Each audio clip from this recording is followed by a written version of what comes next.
Hello friends, मैं हूं निखिल और एक बार फिर से संकल्प एजुकेशन के यूट्यूब चैनल एग्जाम एक्सपर्ट पे आप सबका बहुत बहुत स्वागत है।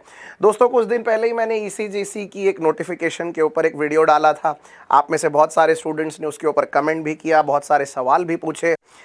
दोस्तों, अब समय हो चुका है एक लिस्ट वैकेंसी से लेकर अब बम्पर वैकेंसीज तक आने का, और इसके लिए अब हमारे सामने है एसएससी एमटीएस 2022 की वैकेंसीज। ओके, तो जैसा कि आप सब जानते हैं कि मल्टीटास्किंग के लिए बेसिकली 8000 से ज़्यादा की वैकेंसीज, बम्पर वैकेंसीज इस समय स्टाफ सिलेक्शन कमीशन ने जाहिर की है। तो ये अपने आप में एक बहुत बड़ी अपॉर्चुनिटी है आप सबके लिए। लेकिन अब इसमें आपको एक बात और समझनी पड़ेगी कि एसएससी एमटीएस के साथ साथ ये वैकेंसीज बेसिकली एमटीएस प्लस हवलदार दोनों की मिला के रखी गई है, राइट। तो बहुत सी जानकारी मुझे आपको इसमें बतानी है, तो मैं आपको एक एक करके सब कुछ स्टेप बाय स्टेप बताऊंगा। लेकिन कुछ मेजर हाईलाइट जो आपको यहाँ सामने नजर आ रहे हैं, आइए पहले इनके ऊपर बात कर लेते हैं। सबसे पहले तो ये जो वैकेंसीज हैं दोस्तों, ये सेंट्रल गवर्नमेंट की नौकरी है। तो एक बात बिल्कुल आप स्पष्ट रखिए, क्योंकि बहुत बार ऐसा होता है, ये सब बातें आपको लगेगा कि बहुत छोटी छोटी बातें हैं, क्या इनमें वक्त ज़ाया किया जा रहा है, पर अक्सर बच्चे ये सब बेसिक चीज़ें पूछते हैं। इसीलिए जो मैंने अक्सर अनुभव से समझा है उन्हीं बातों को मैं अक्सर रिपीट भी कर देता हूँ। This is a central government job. इसीलिए आपको अगर ज़रा सा भी डाउट होगा कि salary, promotion, growth, increment, provident fund, gratuity, medical allowance, HRA, उसके बाद फिर इंसेंटिव, बोनस, ओके, तो आपके लिए वन स्टॉप सॉल्यूशन हो जाएगा ये एक जॉब, राइट। तो पहली बात तो ये है। दूसरा, आप देख सकते हैं योग्यता केवल 10वीं पास। तो अगर आप 10वीं पास होंगे, 12वीं पास होंगे, ग्रेजुएट होंगे, सब चलेगा, लेकिन मिनिमम 10वीं पास भी होंगे तो भी चल जाएगा। तो कुछ कुछ वैकेंसीज के लिए they have just kept the minimum requirement. Along with that, इस वीडियो में मैं आपको एज, फीस, सिलेबस, पैटर्न सब के ऊपर एक बढ़िया जानकारी दे दूंगा। आगे बढ़ने से पहले एक बात मैं अभी से आपको बता के रखता हूं, क्योंकि वीडियो जितना लंबा चलेगा उसमें हो सकता है कि बहुत सी चीज़ें छूट जाएं या फिर आप कनेक्ट ना कर पाएं। लास्ट डेट है एसएससी एमटीएस के का फॉर्म भरने के लिए 30 अप्रैल 2022, और ये एडवाइजेबल होगा कि आप जितने जल्दी हो सके उतने जल्दी इसका फॉर्म भरिए, क्योंकि अंतिम दिनों में इनकी वेबसाइट का खुद ही कोई भरोसा रहता नहीं है। इसीलिए बहुत बार ऐसा होता है कि लास्ट में बहुत ज़्यादा ट्रबल होता है। तो स्टूडेंट्स को ये मैं सजेस्ट करूँगा कि जितने जल्दी आप इसका फॉर्म भर सकते हैं प्लीज़ इसका फॉर्म भर दीजिए, राइट। अब इसमें बहुत सी चीज़ें हैं, बहुत सी जानकारियां हैं, आइए एक एक करके जानने समझने की कोशिश करते हैं। So let us start with the notification directly, right. अभी सबसे पहले मैं आपको ये एसएससी क्या है इसके बारे में भी मैं बता देता हूं। देखिए दोस्तों, होता यह है कि हर राज्य के लिए अपना एक पब्लिक सर्विस कमीशन होता है, ठीक है, ये तो आपको पता ही होगा। जैसे अभी महाराष्ट्र के लिए एमपीएससी है, Maharashtra public service commission, okay. Uttar Pradesh के लिए यूपीपीएससी है, ओके। उसी तरीके से ये हो गया राज्य सरकारों के लिए, जो जितने भी राज्य सरकार के विभाग है वहाँ पर अलग अलग प्रकार के जॉब्स के लिए भर्तियाँ वहाँ से निकाली जाती है। केंद्र सरकार में आमतौर पे इसके लिए दो अलग अलग कमीशंस होते हैं। एक होता है यूपीएससी, जिसको हम कहते हैं union public service commission. Union public service commission में ग्रुप ए की जो कैटेगरी होती है, सबसे बड़ी कैटेगरी जो होती है, उनके लिए यूपीएससी वैकेंसीज निकालता है। लेकिन ग्रुप बी और ग्रुप सी की जो वैकेंसीज होती हैं, जिसमें आप देखेंगे कि आमतौर पे आईएएस ऑफिसर, आईपीएस ऑफिसर, उनके नीचे बाकी डिपार्टमेंट में जितनी भी अलग अलग भर्तियां हैं, वहां पर जितने भी सरकारी मुलाजिम लगेंगे, जितने भी अलग अलग जॉब्स वहां पर होंगे, उसके लिए दरअसल ग्रुप बी और ग्रुप सी के लिए ये एसएससी होता है, स्टाफ सिलेक्शन कमीशन। तो ये स्टाफ सिलेक्शन कमीशन बेसिकली उनके लिए वैकेंसीज निकालता है। स्टाफ सिलेक्शन कमीशन में आप देख सकते हैं सीजीएल कंबाइंड ग्रेजुएट लेवल, इनकी वैकेंसीज अक्सर आती हैं। उसके बाद एक सीएचएसएल होता है, कंबाइंड हायर सेकेंडरी लेवल। फिर ये एक और होता है मल्टीटास्किंग का, जिसको भी मल्टीटास्किंग स्टाफ कहते हैं, इसके लिए भी वैकेंसीज आती है। आमतौर पे अगर हम देखें तो एमटीएस यानी मल्टीटास्किंग स्टाफ के लिए जो वैकेंसीज है, इसका selection procedure as compared to CGL या सीएचएसएल थोड़ा सा फास्ट होगा। इसीलिए जो ये शिकायत रहती है बच्चों को कि भाई ये टाइम बहुत लगाते हैं, बैंकिंग में तो सब काम 6 महीने में हो जाता है, इनके यहाँ तो सालों साल चलता है, तो इनका और रेलवे का तो कुछ खरा नहीं है। और मतलब ट्विटर में बहुत ज़्यादा आग लगी रहती है इससे रिलेटेड, और बहुत सारी चीज़ें अभी हाल फिलहाल में सुनने को आई हैं। तो आप इस चीज़ को लेकर थोड़ा सा एटलीस्ट एक ऑप्टिमिस्टिक रह सकते हैं, क्योंकि बेसिकली यहाँ पर उतना ज़्यादा डिले ना होने के चांसेस हैं। तो मल्टीटास्किंग स्टाफ, एंड देखिए यहाँ साफ लिखा हुआ है हवलदार, CBIC CBN, ये दो अलग अलग डिपार्टमेंट्स के लिए हवलदार की पोजीशन भी उन्होंने इसके साथ ही ऐड कर दी है। अब आप बोलेंगे हवलदार यानी वो जो पुलिस स्टेशन में जो हवलदार होता है वैसा वाला हवलदार? सारी चीज़ें इसमें समझने को मिलेंगी, इसलिए वीडियो अंत तक देखिएगा, आपको पूरी जानकारी दी जाएगी। देखिए सबसे पहले हम ये देख लेते हैं कि इंपॉर्टेंट डेट्स क्या क्या हैं। अब यहाँ पर आप देख सकते हैं कि dates for submission of online application 22/3 से ओपन हो चुका है, राइट। फिर उसके बाद यहाँ पर अंतिम डेट दी हुई है, फिर जनरेशन ऑफ ऑफलाइन चालान, इन सब के बारे में भी डेट्स दी हुई हैं। तो सारी चीज़ें, बट मुख्य रूप से आपको जो देखना है वो ये है कि schedule for computer based exam, आपकी जो एग्जाम होगी वो पेपर पेंसिल बेस्ड नहीं होगी, वो एक कंप्यूटर बेस्ड एग्जाम होगी। ये जुलाई 2022 के आसपास होने का अनुमान है। तो आपके पास एक अच्छा खासा टाइम है, आप इत्मीनान से प्रिपेयर कर सकते हैं। करीबन करीबन आपके पास नेट 3 महीने तो है ही। डेट ऑफ पेपर 2 एग्जाम जो डिस्क्रिप्टिव, इसमें 2 चरणों में परीक्षा होने वाली है। पहली रहेगी ऑब्जेक्टिव पेपर 1, ओके, और दूसरी रहेगी डिस्क्रिप्टिव पेपर 2। तो पेपर 2 जो है टू बी नोटिफाइड लेटर, इन्होंने साफ बताया है कि इसकी जो डेट है ये आपको इसकी जानकारी बाद में दी जाएगी।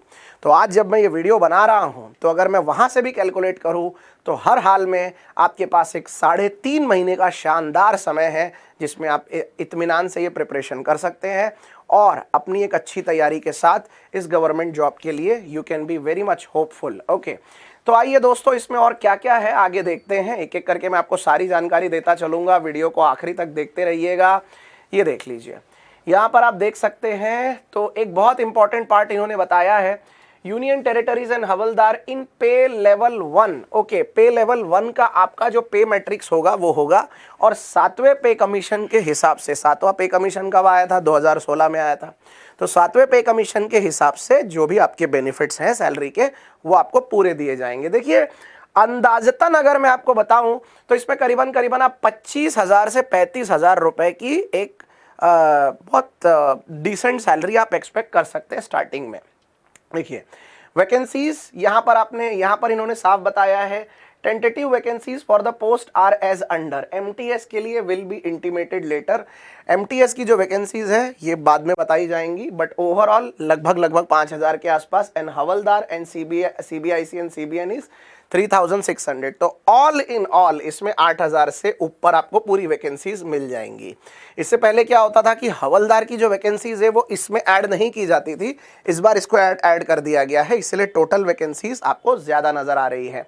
और आप बिल्कुल निश्चित तौर पे यानी हवलदार के लिए भी कंफर्टेबली अप्लाई कर सकते हैं। बिल्कुल ये दिमाग में मत रखिएगा कि यार वो हवलदार के लिए हम अप्लाई करेंगे तो फिजिकल टेस्ट हमको देनी पड़ेगी, भागना दौड़ना पड़ेगा, और वो मिलिट्री और पुलिस वालों की तरह हमारी भी एक ज़बरदस्त फिजिकल ट्रेनिंग होने वाली है। देखिए वो ट्रेनिंग आपकी बड़ी साधारण हो सकती है, बिल्कुल मिलिट्री या पुलिस के लेवल पे जैसा होता है वैसा नहीं होगा, इसीलिए इनके रिक्वायरमेंट्स थोड़े अलग हैं। इसीलिए इससे पहले कि आप पूरे के पूरे नोटिफिकेशन को ठीक से समझें, आप कन्फ्यूजन मत क्रिएट करिए या कन्फ्यूजन मन में रखिए मत। देखिए अब इसमें आपको बहुत सारी चीज़ें और बताई गई हैं। पर्सन्स विद डिसेबिलिटीज़, उसका एक अलग क्राइटेरिया यहाँ पर दिया हुआ है, राइट। चलिए अब इसमें आगे बढ़ते हैं। यस, नेशनैलिटी दी हुई है, citizen of India, citizen of और subject of Nepal, subject of Bhutan, ये सब भी इसमें डाला गया है। तो अलग अलग क्राइटेरियाज के हिसाब से आप चाहें तो इसमें अप्लाई कर सकते हैं। आते हैं एज लिमिट पे, ये बहुत इंपॉर्टेंट है गाइज, इसको प्लीज़ ध्यान से सुनिएगा। 18 से 25 साल और 18 से 27 साल। तो जो हवलदार वाली जो पोजीशन है उसके लिए वंस अगेन 2 साल और बढ़ा के आपको बताया गया है। आपको फॉर्म अप्लाई करने के लिए इनवाइट किया गया है। इसका साफ मतलब ये है कि आपके पास थोड़ा अतिरिक्त और टाइम रहेगा। तो ऐसे जितने भी कैंडिडेट हैं जो 25 और 27 साल की उम्र के बीच में है फ़िलहाल, तो उनके लिए ये एक अच्छा मौका है, वो हवलदार के पोजीशन के लिए अप्लाई कर सकते हैं। और बाकी सबके लिए 18 to 25 ईयर्स की एज है। ओके, ये CBN के लिए। और यहाँ पर जो है इसमें सीबीआईसी के लिए 18 to 27 ईयर्स दिया हुआ है। Department of revenue and few post of MTS वहां क्लियरली बताया हुआ है। इसके साथ आप सभी जानते हैं कि एज रिलैक्सेशन हर बार की तरह इसमें भी दिया गया है। तो SC ST के लिए स्टैंडर्ड है बिल्कुल 5 साल जो मिलता है, OBC के लिए 3 साल, और PWD की अलग अलग कैटेगरीज है जिसमें 10 साल, 13 साल, 15 साल का एज रिलैक्सेशन आपको हर बार की तरह जैसा दिया जाता है सरकारी नौकरियों में वो दिया गया है। राइट, आइए आगे बढ़ते हैं दोस्तों, और भी इसमें बहुत सी जानकारियां हैं तो इसको भी कवर कर लेते हैं।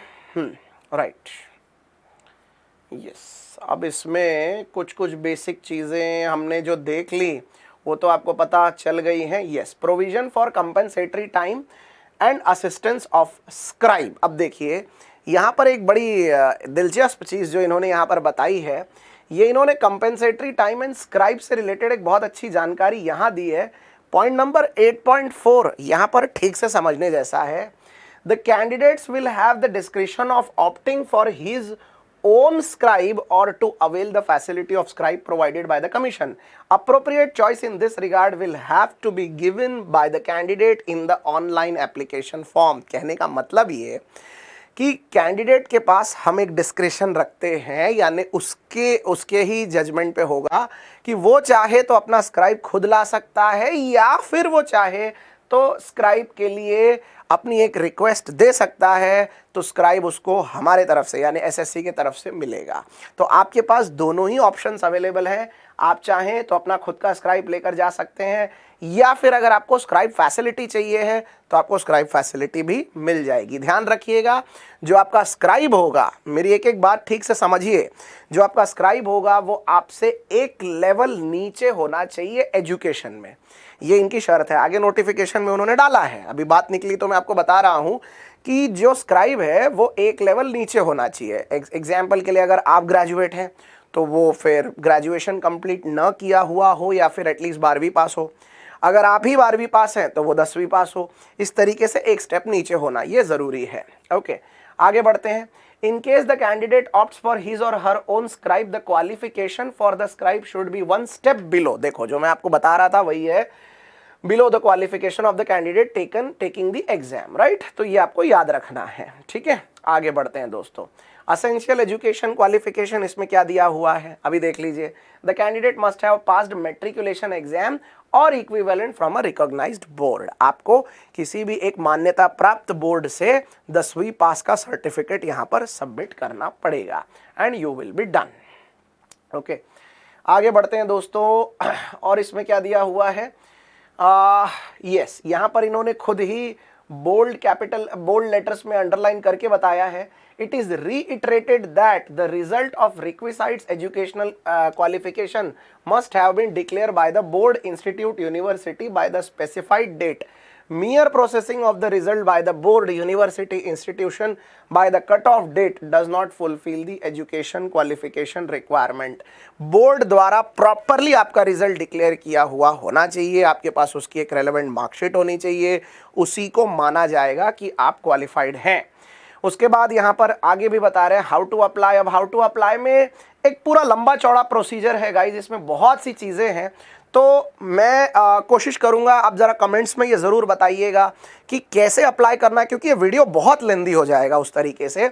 तो इसके लिए अगर आप कोई स्पेसिफिक एक और वीडियो एक्सपेक्ट करते हैं तो ज़रूर बताइएगा कि फॉर्म भरना कैसे है। हालांकि इन्होंने इसका स्पेसिमेन भी यहाँ पर दिया हुआ है, लेकिन एक एक चीज़ जैसे कि नाम, उसके बाद फिर आप जो फोटो अपलोड करेंगे, सिग्नेचर अपलोड करेंगे, वहाँ से लेकर तमाम जानकारियों के ऊपर क्या आप अलग से एक वीडियो एक्सपेक्ट करते हैं, मुझे कमेंट्स में ज़रूर बताइएगा, सो दैट इसके ऊपर मैं वीडियो बहुत ही जल्द आपको दे दूंगा। ओके, उसके बाद आते हैं एप्लीकेशन फ़ीस पे। एप्लीकेशन फ़ीस मात्र 100 रुपये है। ओके, विमेन कैंडिडेट के लिए और कैंडिडेट जो ST SC कैटेगरी के हैं या PWD या एक्स सर्विसमैन के लिए है, उनके लिए किसी प्रकार का कोई भी शुल्क नहीं है। फिर से एक बार सुन लीजिए, बाकी सारे ही जनरल कैटेगरी, OBC कैटेगरी सबके लिए 100 रुपये फीस है, परंतु विमेन कैंडिडेट के लिए, महिलाओं के लिए और ST SC के लिए, पर्सन्स विद डिसेबिलिटीज़ के लिए या फिर एक्स सर्विसमैन के लिए यहाँ कोई भी फीस नहीं है। राइट, तो ये याद रखिएगा। इसके बाद यस, जो online fee can be paid 2/5/2022 से लेकर ये आप पे कर सकते हैं। अप टू ये आई मीन 2 मई तक आप ये फीस पे कर सकते हैं, ऐसा बताया गया है इसमें, राइट। आगे बढ़ते हैं। Windows for application form correction 5/5/2022 से लेकर 9/5/2022 तक। देखिए ये बेहद ज़रूरी है। लगातार हमारे पास इस तरह के छोटे छोटे इश्यूज आते रहते हैं और हर बार हम स्टूडेंट्स को ये बताते रहते हैं कि प्लीज़ इस तरह की तारीखों की तरफ आप ध्यान रखिए। फॉर्म भर दिया, फॉर्म भर देने के बाद फिर अरे सर मैंने अपने जगह अपने पापा का नाम डाल दिया, कई बार अरे सर डेट ऑफ बर्थ गलत हो गई। तो ये जो जितनी भी चीज़ें हैं प्लीज़ याद रखिएगा, आपके पास एक मौका 5 मई से लेकर 9 मई तक का रहेगा। उस समय वो विंडो ओपन करेंगे और बराबर उस समय आपको करेक्शन कर लेना है, ठीक है।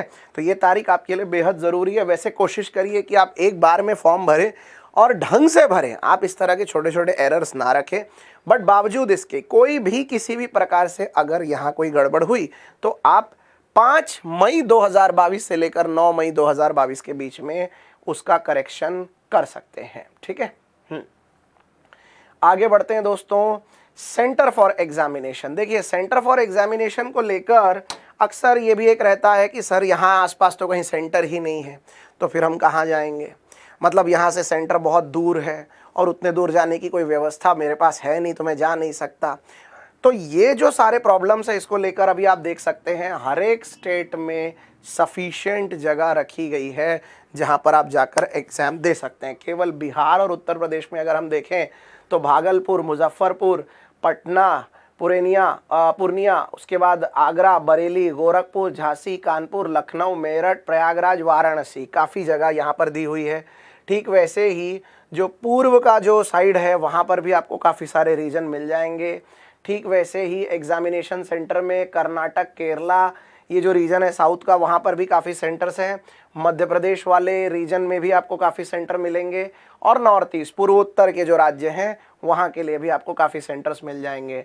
नॉर्दर्न रीजन, वैसे ही फिर इसमें नॉर्थ वेस्टर्न का पार्ट, सदर्न रीजन का पार्ट, वेस्टर्न रीजन अगर आप देखेंगे पश्चिमी रीजन, तो अब क्योंकि आमतौर पे संकल्प एजुकेशन स्टेशनड इन महाराष्ट्र, इसीलिए महाराष्ट्र के स्टूडेंट्स को मैं एक बार फिर से बता दूं जो ये वीडियो देख रहे हैं कि आपके लिए यहाँ पर अमरावती, औरंगाबाद, जलगांव, कोल्हापुर, नासिक, नागपुर, मुंबई, नांदेड़, पुणे, ये इतने सेंटर्स आपको महाराष्ट्र में मिल जाएंगे जो कि काफ़ी है और ऑलमोस्ट महाराष्ट्र के सारे ही प्रमुख शहर इसमें कवर हो रहे हैं।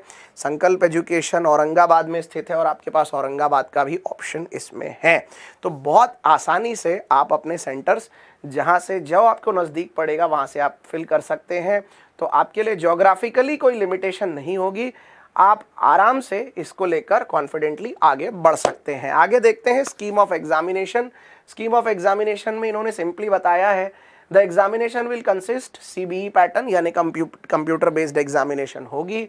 फिजिकल एफिशिएंसी टेस्ट होगी, इसमें फिजिकल स्टैंडर्ड टेस्ट होगा, PST only for the post of havildar and a descriptive paper. तो ये बात तो है कि आपको एक कंप्यूटर बेस्ड एग्जाम देना पड़ेगा, आपको एक डिस्क्रिप्टिव लिखना पड़ेगा जैसा आप बैंकिंग में लिखते आए हैं, और उसके साथ आपको एक छोटा सा फिजिकल एग्जाम देना पड़ेगा। लेकिन फिर भी मैं शर्तिया ये बात कह सकता हूँ कि ये वाला फिजिकल पुलिस और मिलिट्री वाले फिजिकल जैसा नहीं होगा, इसीलिए प्लीज़ चिंता मत करिए। आपको जो फिजिकल के क्राइटेरिया दिए गए हैं वो आपको मैं आगे बताता हूँ और आप खुद सोचिएगा कि ये आपसे जमेगा या नहीं। बात करते हैं सबसे पहले पेपर 1 कंप्यूटर बेस्ड एग्जाम की। तो कंप्यूटर बेस्ड एग्जाम में बिल्कुल स्टैंडर्ड कन्वेंशनल तरीका रखा है उन्होंने। इंग्लिश रखा है, रीजनिंग रखा है, मैथ्स और जनरल अवेयरनेस जीके रखा है। सबके लिए 25-25 क्वेश्चंस हैं और आपको टोटल 90 और जो स्क्राइब यूज़ करने वाले हैं उनको पूरे 2 घंटे का समय दिया गया है, बाकी लोगों को 1.5 घंटे का टाइम दिया गया है। तो टोटल 100 क्वेश्चंस है, 100 मार्क्स हैं और इसमें आपको 2 भाषाएं मिलेंगी, इंग्लिश और हिंदी। तो ऊपर इंग्लिश में क्वेश्चन रहेगा, उसके ठीक नीचे वहीं पर वही क्वेश्चन हिंदी में भी लिखा हुआ रहेगा। 4 ऑप्शंस या 5 ऑप्शन जो भी होंगे वो आपके लिए इंग्लिश और हिंदी में रहेंगे। तो इस तरीके से पूरा फॉर्मेट आपके लिए बना हुआ रहेगा, आसानी से आप वो पढ़ के समझ सकते हैं। पेपर का डिफ़िकल्टी लेवल ट्रस्ट मी, क्योंकि एमटीएस का पेपर है, ये एसएससी का जो सीजीएल का पेपर होता है सीएचएसएल, उससे भी एक स्टेप थोड़ा सा नीचे ही होगा। तो आप बहुत आसानी से ये पेपर सॉल्व कर सकते हैं। रही बात लैंग्वेजेस की, आई ऑलरेडी टोल्ड हिंदी और इंग्लिश में रहेगा और 25% की नेगेटिव मार्किंग इसमें रहेगी, यानी हर रॉन्ग आंसर पे 0.25 मार्क्स आप लूज करते चले जाएंगे। पेपर 1 क्लियर हो गया है। पेपर 1 के बाद अभी यहाँ पर इसको नॉर्मलाइज कैसे किया जाएगा उसके बारे में भी यहाँ पर दिया हुआ है कट ऑफ मार्क्स से रिलेटेड। अब बात करते हैं दोस्तों पेपर 2 की। देखिए पेपर 2 जो है इन्होंने ऑलरेडी बोला है कि पेपर 1 क्लियर हो जाने के बाद आप पेपर 2 के लिए जब आएंगे तो short essay and letter in English और any language including in the 8th schedule of the constitution. अभी देखो 8th शेड्यूल ऑफ कॉन्स्टिट्यूशन, अब बहुत आसान भाषा में बताऊं तो भारत में बहुत सारी भाषाएं हैं, प्रादेशिक भाषाएं, जिनको ऑफिशियल लैंग्वेजेस का दर्जा दिया गया है, जिसमें सरकारी कामकाज हो जाते हैं, जैसे मराठी है, गुजराती है, पंजाबी है, तेलुगु है, तमिल है, राइट। इस तरह की जो भाषाएं हैं इन सबको 8th शेड्यूल में दर्जा दिया गया है। तो 8th शेड्यूल में आने वाली तमाम भाषाओं में आप अपना डिस्क्रिप्टिव लिख सकते हैं। तो आपको वंस अगेन टेंशन नहीं है कि हे भगवान अब ये डिस्क्रिप्टिव वगैरह कुछ लिखना पड़ेगा, ऐसे लेटर, और ये ऐसे लेटर अपन तो लिख नहीं पाएंगे इंग्लिश में, तो अपने को जमेगा नहीं, तो फिर क्या करेंगे। कोई बात नहीं, आपकी प्रादेशिक भाषा में भी आप अपना ऐसे अपना लेटर लिख सकते हैं। सो कुल मिला के 25 + 25 यानी 50 मार्क्स के लिए आपको ये रिटन एग्जामिनेशन देना पड़ेगा। 45 मिनट का टाइम रहेगा नॉन स्क्राइब वालों के लिए, और स्क्राइब यूज करने वालों के लिए 1 घंटे का वक्त रहेगा। अभी देखिए पेपर 2 जो है वो डिस्क्रिप्टिव है और ये पेन एंड पेपर मोड में होने वाला है। जैसे बैंकिंग में होता है कि कंप्यूटर की कीबोर्ड पे आपको वो सब टाइप करना पड़ता है, you need not to do that. ये सीधे सीधे पेन और पेपर से होने वाला है। in which the candidate will be required to write a short essay and letter in English or any language included in the Schedule 8 of the Constitution. Paper 2 will only be the qualifying nature and is intended to test elementary language skills in view of the categorization for the post as Group C and in view of the job requirement. बहुत बहुत बहुत important part है ये 14.5.2 का। ये बोल रहा है कि पेपर 2 जो है ये केवल क्वालिफाइंग है। हमें सिर्फ ये जानना है कि आप उस भाषा में एटलीस्ट पढ़ लिख सकते हैं कि नहीं। तो उसको लेकर वंस अगेन आपको ये नहीं सोचना है कि मेरा डिस्क्रिप्टिव का पेपर खराब हो गया, चलेगा। आगे इन्होंने एक बात और लिखी है कि यदि मान लेते हैं कि किसी 2 कैंडिडेट का सेम टोटल आया है पेपर 1 में, तो फिर कैसे कौन आगे बढ़ेगा, तो फिर पेपर 2 के मार्क्स उसमें देखे जा सकते हैं। तो बट बावजूद इसके ये बात बिल्कुल क्लियर है कि पेपर 2 जो है वो केवल एक क्वालिफाइंग राउंड है। तो आप इसको लेकर बहुत ज़्यादा टेंशन मत लीजिए, right. So this can be easily done. अभी इंडिकेटिव सिलेबस जो है इसमें इन्होंने पूरा सिलेबस दिया हुआ है। जनरल इंटेलिजेंस एंड रीजनिंग, इसमें किस तरह की चीज़ें रहेंगी। इंग्लिश के लिए candidates understanding of the basic English language, it's vocabulary, grammar, sentence structure, synonym, antonym, ये सब चीज़ें। जनरल इंटेलिजेंस एंड रीजनिंग के लिए, फिर न्यूमेरिकल एप्टीट्यूड के लिए ये पूरा सिलेबस यहाँ पर दिया हुआ है, देख सकते हैं आप। Numbers, fundamentals, arithmetic, percentage, ratios, proportion, average, interest, profit, सारी चीज़ें। और जनरल अवेयरनेस में क्या क्या पूछा जा सकता है वो भी इन्होंने बताया है, जैसे कि कल्चर हो गया, स्पोर्ट्स हो गया, हिस्ट्री हो गया, ज्योग्राफी से संबंधित चीज़ें हो गई, अर्थशास्त्र से संबंधित चीज़ें हो गई, scientific research, polity, I mean all in all जिस तरह का स्टैटिक और करंट अफेयर्स हम अभी तक पढ़ते आए हैं उसकी एक सटीक तैयारी यहाँ पर काफ़ी होगी। अब पेपर 2 के लिए भी इन्होंने वही बातें रिपीट की हुई हैं, ठीक है। आगे बढ़ते हैं अब सीधा। अब आते हैं फिजिकल टेस्ट के ऊपर। हो सकता है कि कुछ लोग इसको लेकर थोड़ा नर्वस हो या फिर डिस्करेज फील करें कि हमें अप्लाई करना चाहिए या नहीं। तो आप देख सकते हैं जो फिजिकल एफिशिएंसी टेस्ट है उसमें देखिए मेल और फीमेल के लिए कैटेगराइज किया है इन्होंने। मेल को वॉकिंग करनी पड़ेगी 1.6 किलोमीटर, 1600 मीटर आपको चलना पड़ेगा 15 मिनट में। ओके, 15 मिनट में गाइस 1.5 किलोमीटर चलना है, कोई बड़ी बात नहीं है। तो ये आराम से आप कर सकते हैं। फीमेल को 1 किलोमीटर चलना है 20 मिनट में, तो ये वो भी आसानी से किया जा सकता है, ठीक है। आप रोज़ मॉर्निंग वॉक या इवनिंग वॉक के लिए जाते होंगे तो कभी आप चेक कर लेना अपनी घड़ी से आपको कितना टाइम लगता है, you can do that easily. Cycling देखें तो 8 किलोमीटर इन 30 मिनट। ओके, 8 किलोमीटर आपको साइकिल चलानी है 30 मिनट में, आधा घंटा दिया गया है, एंड 3 किलोमीटर चलाना है 25 मिनट में फीमेल्स के लिए। तो ये मतलब बहुत ज़्यादा ऐसा डिफिकल्ट टास्क नहीं है। You can do it with reasonable efficiency, you can do it. Okay, अब बात करते हैं दोस्तों बाकी की सारी चीज़ों की। इसमें फिजिकल हाइट वेट का सब कुछ स्ट्रक्चर इन्होंने दिया हुआ है, राइट। तो इन सबको आप आराम से देख सकते हैं। मैं आपको मेजर हाईलाइट जो है वो बताते चलता हूँ।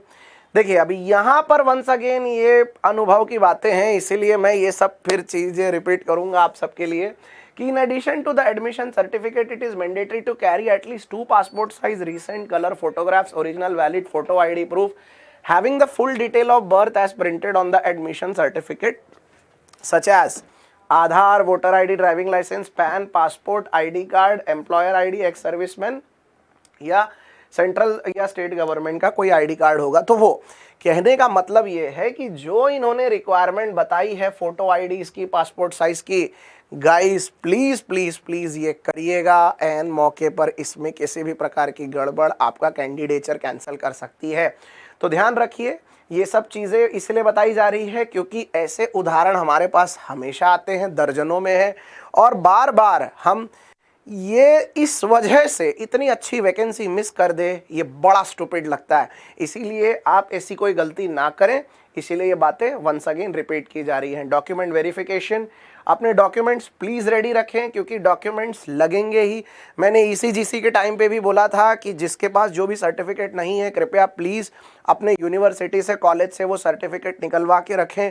आपके पास आपके डॉक्यूमेंट्स होने ही चाहिए, ये बेहद ज़रूरी है। एंड प्लीज़ हो सके तो उसको एक फाइल में प्रॉपरली कंपाइल करके रखिए। उदाहरण के लिए आपने अपना कोई रेज्यूमे बनाया होगा, आपके पास पासपोर्ट साइज फ़ोटोज़, आपके पास photo ID, address proof, okay. उसके बाद आपके ग्रेजुएशन के मार्कशीट पूरे डिसेंडिंग ऑर्डर में, यानी right from the 3rd year या फाइनल ईयर से लेकर 1st ईयर तक, 12वीं के मार्कशीट, 10वीं के मार्कशीट, फिर आपकी कोई डिग्री सर्टिफिकेट होगी, वो कंप्यूटर के सर्टिफिकेट होंगे, वो वर्क एक्स वालों का वर्क एक्स का सर्टिफिकेट, ज्वाइनिंग का लेटर, रिलीविंग लेटर, कास्ट वालों का कास्ट सर्टिफिकेट, इन सब चीज़ों का अपना एक महत्व है और ये आपके पास पूरा का पूरा एक पुनिंदा प्रॉपरली होना ही चाहिए। तो अच्छी खासी लिस्टिंग है जो आपको करके रख लेनी चाहिए। बहरहाल यहाँ पर जो कुछ उनके लिए ज़रूरी है वो उन्होंने बताया है साफ साफ, तो इसको आप अच्छे से देख सकते हैं, जान सकते हैं, समझ सकते हैं। एक सेकेंड, राइट, आगे बढ़ते हैं दोस्तों। यस, अब देखिए यहाँ दिया हुआ है candidates will be considered for selection against the vacancies for of only those post come states UT CCS for which they have given the preference in the online application form. आप जब form भरेंगे तो आप preference दे सकते हैं ना कि मुझे नौकरी कहाँ चाहिए, किस रीजन में चाहिए, किस राज्य में चाहिए, किस बेल्ट में चाहिए, तो उनको उसी जगह के लिए कंसिडर किया जाएगा। बात समझ में आ रही है? उनको उसी जगह के लिए कंसिडर किया जाएगा। If a candidate has opted for all the post come states he will be considered for the vacancies of all the post and union territories। Okay, अभी अच्छी बात ये है कि समझो आप ये कोशिश कर रहे हैं कि नहीं यार, मतलब नौकरी ज़रूरी है, फिर वो कहीं भी मिले, बस नौकरी ज़रूरी है। होता है ना, हम अपने आप को पैन इंडिया लेवल के लिए भी कभी कभी अवेलेबल करते हैं। तो इस तरीके से अगर आप जाना चाहते हैं तो जाइए, बिल्कुल जाइए, वहाँ कोई प्रॉब्लम नहीं। इन्होंने बोला है कि अगर आप ज़्यादा से ज़्यादा जगह का प्रेफरेंस देते हैं तो उतनी ज़्यादा जगह के लिए हम आपको कंसिडर करेंगे। तो इसका फ़ायदा ये होगा कि सिलेक्शन के टाइम पे आपको उसका एक मल्टीपल बेनिफिट्स मिल सकता है कि भाई ठीक है, इधर नहीं तो इधर, इधर नहीं तो इधर, कहीं तो कुछ ना कुछ तो होगा। तो देखिए यहाँ लिखा भी हुआ है 17.8 में, candidates are advise to give maximum number of preferences to improve their possibility of selection. कितनी अच्छी बात है, यानी आपके चांसेस और ज़्यादा बढ़ जाएंगे अगर आप हर जगह के लिए अप्लाई करके रखते हो, तो अच्छी बात है। मोड ऑफ सिलेक्शन ये देख सकते हैं आप, minimum qualification marks in paper 1, unreserved general category वालों के लिए 30% मार्क्स आपको लाने पड़ेंगे, qualifying marks, okay. OBC EWS के लिए 25%, अदर कैटेगरीज के लिए 20%, ओके। बट बहरहाल देखा जाए तो तैयारी तो सबको एक जैसी ही लगनी है, क्योंकि 30 और 25 के फर्क में सिलेबस थोड़ा सा कम हो जाएगा और मैं 4 क्वेश्चन कम पढ़ के जाऊंगा, इस गलतफहमी में मत रहिएगा। तैयारी अच्छी करिएगा, आपको उसका फ़ायदा मार्क्स में ज़रूर मिलेगा, but then you must prepare for everything, okay. चलिए आगे देखते हैं इसमें और क्या क्या है। Yes, as the vacancies for the post of MTS are in two age groups 18 to 25 and 18 to 27, therefore in the final result there will be separate age group wise state, union territories and categories for the candidates who are eligible for both the age groups. Vacancies will be first filled in the age group of 18 to 25. देखिए कुछ कुछ post ऐसी है जिसके लिए 18 से 25 साल के बीच की उम्र है, कुछ कुछ पोस्ट ऐसी है जिसके लिए 18 से 27 साल की उम्र है। हमने बात की आप लोगों को मल्टीपल वैकेंसीज के लिए अप्लाई करना भी उन्होंने अलाउ कर रखा है, तो आपने मान लो दोनों के लिए अप्लाई कर दिया, तो आपने ऐसी जगह के लिए भी अप्लाई किया 18 से 25 के लिए भी और 18 से 27 के लिए भी। अब अच्छी बात और ये हुई कि आप दोनों के लिए सेलेक्ट हो गए, तो फिर क्या करेंगे? तो इन्होंने साफ बोला है कि 18 से 25 एज ग्रुप वाला जो पार्ट होगा पहले हम आपको उधर ही कंसिडर करेंगे। ये बेहद इंपॉर्टेंट है, समझने वाली बात है। आई होप आपको मेरी बात समझ में आई कि आपको उस पोजीशन के लिए ही पहले कंसिडर किया जाएगा। ठीक है, समझ में आ रहा है? पारदर्शिता पूरी मेंटेन की है इन्होंने, हर बात ढंग से समझाई है, और वैसे ही मैं भी कोशिश कर रहा हूं कि आपको एक एक मेजर बातें ठीक से समझाता चलूं। Resolution of tie cases, okay. अब देखिए अगर मान लो कि in case where more than one candidate secure the equal aggregate marks, मैंने आपको अब भी बताया था थोड़ी देर पहले कि यदि दो कैंडिडेट हैं और दोनों के दोनों कैंडिडेट पेपर 1 में सेम मार्क्स लेकर आते हैं, तो इन दैट केस आगे कौन बढ़ेगा इसका तय होगा मापदंड पेपर 2 के मार्क्स से। तो पेपर 2 के मार्क्स आपके क्या होंगे उसके हिसाब से ये तय होगा कि कौन आगे बढ़ेगा। ठीक है,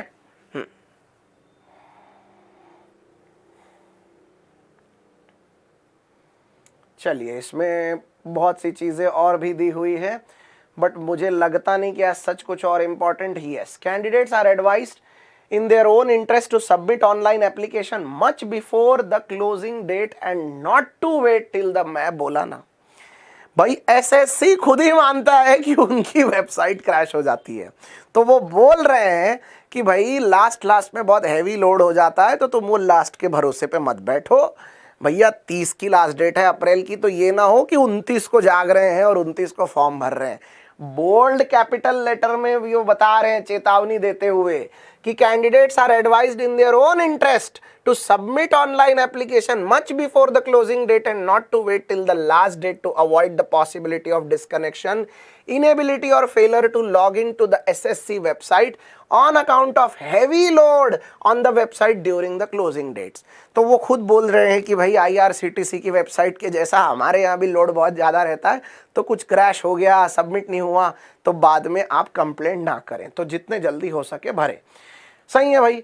वंस अगेन ये फीस वगैरह यहाँ पर दी हुई है। Only one online application is allowed to be submitted by a candidate for the examination during the normal period for submission of online application which does not include the period of windows for application form. आपको एक ही application form भरना है, ठीक है। Applications with miniature, blur and ineligible photograph, okay, signature will be rejected. Guys please please please इस बात का ध्यान रखिएगा। छोटी सी बात है लेकिन बेहद जरूरी है, क्योंकि बहुत से लोग इसमें गलती कर बैठते हैं। तो आपको ये ध्यान रखना है कि ब्लर चीजें है ना, ऐसी कोई चीजें जो जहां पर सिग्नेचर या कुछ साफ नहीं दिख रहा है तो वो रिजेक्ट हो सकता है। तो everything should be clear in that regards, ठीक है। तो बाकी तो फिर इसमें सब एनेक्स्चर जोड़े हुए हैं। So I think yes, online form filling कैसे करना है देख लीजिए। ऑनलाइन फॉर्म फिलिंग कैसे करना है उसका इन्होंने पूरा एक प्रोटोटाइप दिया है। मैं आपको इसका स्पेसिमेन भी दिखाता हूँ। ये देखिए यहाँ पर स्पेसिमेन दिया हुआ है, देखो जैसे ये ऑनलाइन का पूरा एज इट इज उन्होंने एक प्रतिलिपि ही डाल रखी है पूरी। तो ये आप इस तरीके से देख सकते हैं, क्योंकि यहाँ बहुत गड़बड़ करते हैं, इस लेवल पे बताना पड़ता है। फादर के नाम के जगह अपना नाम लिख दिया, अपने नाम के जगह फादर का नाम लिख दिया, ये गड़बड़ भी हो जाती है बहुत बार। डेट ऑफ बर्थ गलत लिख दी है, तो इन्होंने कॉपी रखी है। वैसे अगर आप चाहें तो इसके ऊपर एक सेपरेट वीडियो मैं और बना सकता हूं, एक ही वीडियो बहुत लंबा ना हो जाए, इसलिए I was trying to avoid that. But आप प्लीज मुझे कमेंट थ्रेड में सजेस्ट करिएगा कि would you like to have one more video suggesting you the filling of online form. If yes, then definitely that can be done. Okay, so that's all guys, इसमें इतना ही है। और yes, ये अलग अलग स्टेट्स इसमें दिए हुए हैं और उसके हिसाब से अलग अलग रीजन्स भी दिए हुए हैं। सो आपके रीजन के हिसाब से आपको सफिशिएंट जगह इसमें मिल जाएगी, right. So these are the things, okay. So I hope, अभी देखिए यहाँ पर मतलब फोटोज कैसे होते हैं, हर चीज का इन लोगों ने एक स्पेसिमेन दिया है।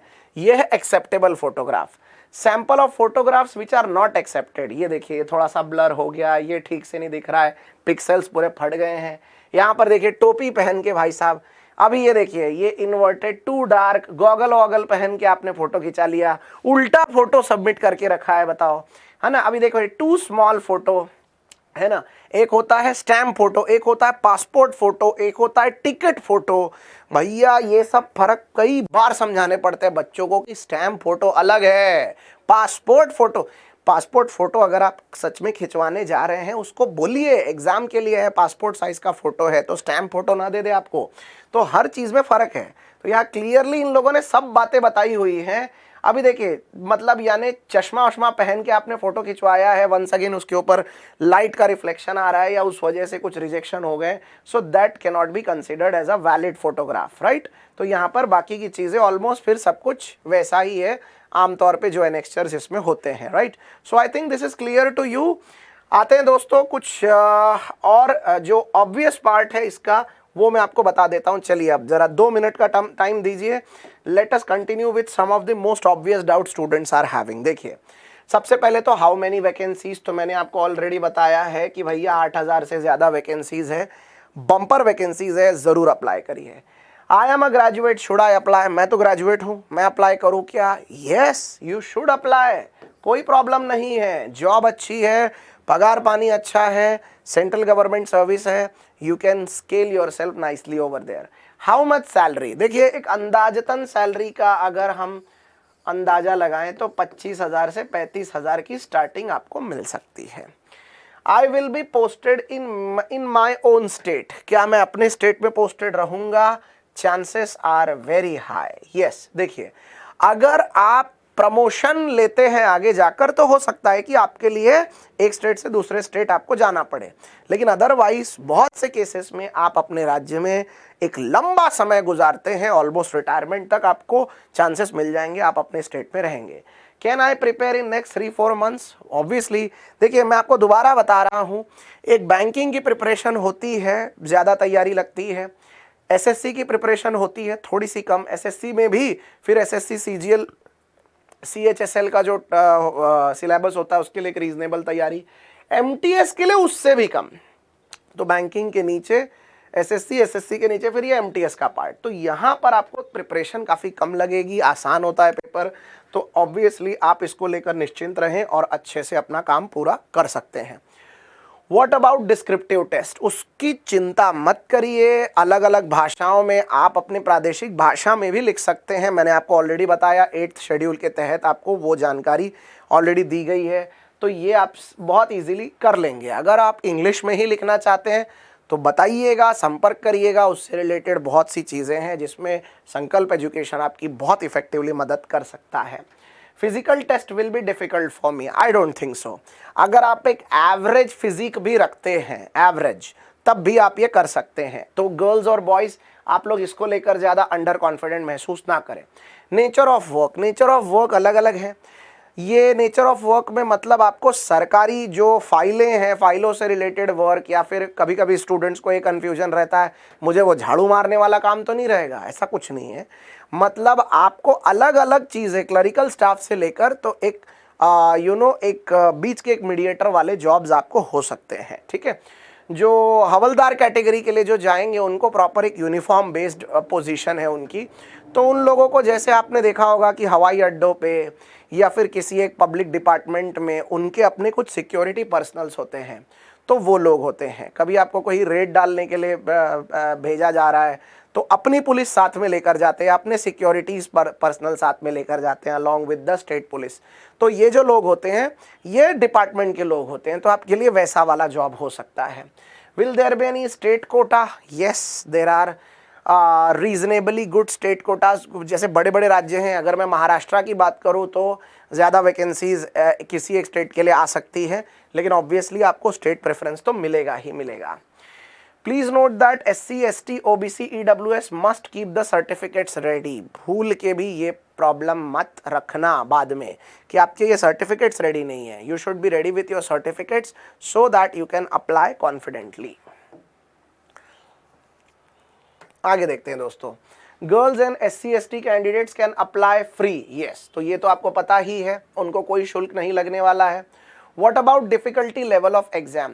डिफिकल्टी लेवल ऑफ एग्जाम के ऊपर मैं ऑलरेडी बात कर चुका हूं कि इसका डिफिकल्टी लेवल बाकी SSC एग्जाम से कम है और बैंकिंग से भी कम है। तो यहाँ पर आपके लिए हो सकता है, बहुत से केसेस में ऐसा भी होता है कि जो 90 मिनट का टाइम दिया गया है वो ज़रूरत से ज़्यादा हो जाता है, बच्चों के पेपर पहले ही कंप्लीट हो जाते हैं। तो ये आपके लिए एक अच्छी अपॉर्चुनिटी है। स्टडी प्लान और बुक, ये एक एडिशनल चीज़ मैं जस्ट आपके साथ डिस्कस करना चाहता हूँ। अगर आप इंग्लिश की तैयारी चाहते हैं तो हर एग्जाम के हिसाब से ये एक कॉमन आपके लिए बढ़िया सॉल्यूशन है। English for general competition by Neetu Singh, ये बुक आप प्रेफर कर सकते हैं। मैथ्स के लिए आप देखेंगे तो arithmetic maths by Rakesh Yadav, ये एक बुक आपके लिए सही रहेगी। जीके के लिए ल्यूसेंट पब्लिकेशन आप पढ़ सकते हैं, हालांकि बुक एग्जॉस्टिव है, मतलब बहुत सारी जानकारी उसमें है, तो ठीक है, लेकिन Lucent publication by Manohar Pandey could be a better option. Then logical reasoning के लिए वंस अगेन राकेश यादव की बुक, और टेस्ट सीरीज अगर आप इसमें देना चाहते हैं तो टेक्स्ट बुक की टेस्ट सीरीज आपके लिए फ़ायदेमंद हो सकती है। तो ये आप कुछ स्टडी मटेरियल रिलेटेड एक एडवाइस ले सकते हैं। और जाते जाते आप सबको कुछ बहुत ज़रूरी चीज़ें इसमें मैं बताना चाहूँगा दोस्तों, क्योंकि अलग अलग एग्जाम्स में जनरल अवेयरनेस की तैयारी मैं हमेशा से करवाता रहा हूँ। तो अगर आप भी जनरल अवेयरनेस को लेकर टेंशन में हैं और जनरल अवेयरनेस अच्छे से पढ़ना चाहते हैं तो ये स्टैटिक जीके की हैंडबुक हम ऑफ़र कर रहे हैं। ये स्टैटिक जीके की हैंडबुक बस अभी 1-2 दिन में रिलीज़ हो जाएगी। तो ये बुक आप आई प्रथम के स्टोर से, संकल्प एजुकेशन की अपनी एक ऐप है आई प्रथम, वहाँ से आप ये ले सकते हैं। ये स्टैटिक जीके की हैंडबुक आपके लिए इस एग्ज़ाम के लिए या इससे इसी तरह की तमाम एग्ज़ाम्स के लिए काफ़ी फ़ायदेमंद होगी। Price is just 80 rupees. ये डाउनलोड भी हो जाएगी और जितनी भी इसमें बेसिक जानकारियाँ जो हमको एग्जाम एस्पेक्ट में लगती है, चाहे नेशनल पार्क हो, एयरपोर्ट हो, CM, governor, power plant, capital currency, हर एक चीज़ आपके पास एक शानदार PDF के तौर पे आपको ये मिलेगी। लेटेस्ट एडिशन इसका मार्च 2022 का अवेलेबल है। इसके अलावा यूनियन बजट, ये हमेशा से एक बेहद इंपॉर्टेंट टॉपिक रहा है। भले यूनियन बजट फरवरी में आया, अब हम मार्च एंडिंग तक आ चुके हैं, लेकिन बजट के ऊपर सवाल पहले भी आते रहे हैं, बाद में भी आते रहते हैं। साल भर सुर्खियों में बना रहने वाला टॉपिक रहता है यूनियन बजट। इसलिए यूनियन बजट के ऊपर आप अपनी अच्छी पढ़ाई अगर करना चाहते हैं तो ये बजट के ऊपर हमारे एक लेक्चर की सीरीज़ है दोस्तों, ये भी आप आई प्रथम ऐप से ले सकते हैं। जनरल अवेयरनेस में आपको इसका डायरेक्ट फ़ायदा ज़रूर होगा। इसके साथ आपको PDF और 100 MCQs का एक और PDF एडिशनली दिया जाएगा। अधिक जानकारी के लिए आप इस नंबर पे कॉल कर सकते हैं 9834029366, right. So that's all guys. ये इस वीडियो के माध्यम से इतनी चीज़ें आप तक पहुंचानी थी, आपको बतानी थी। तो उम्मीद करता हूं कि ये एक वीडियो आपके लिए काफ़ी फ़ायदेमंद रहा। और अगर आप इससे रिलेटेड कुछ भी पूछना चाहते हैं तो जो कॉन्टैक्ट नंबर आपको दिए गए हैं उस पर आप संपर्क करें। वीडियो पर अंत तक बने रहने के लिए आप सबका बहुत बहुत धन्यवाद। और कमेंट्स में ज़रूर बताइएगा कि फॉर्म फिलिंग से रिलेटेड अगर आपके कुछ डाउट्स हैं तो would you like to have one more video related to that. So thank you so much for being at the video till the end. Hope you will be having a wonderful day ahead. जल्दी मिलते हैं किसी और video के साथ, तब तक के लिए thank you so much, take care and as always bye bye.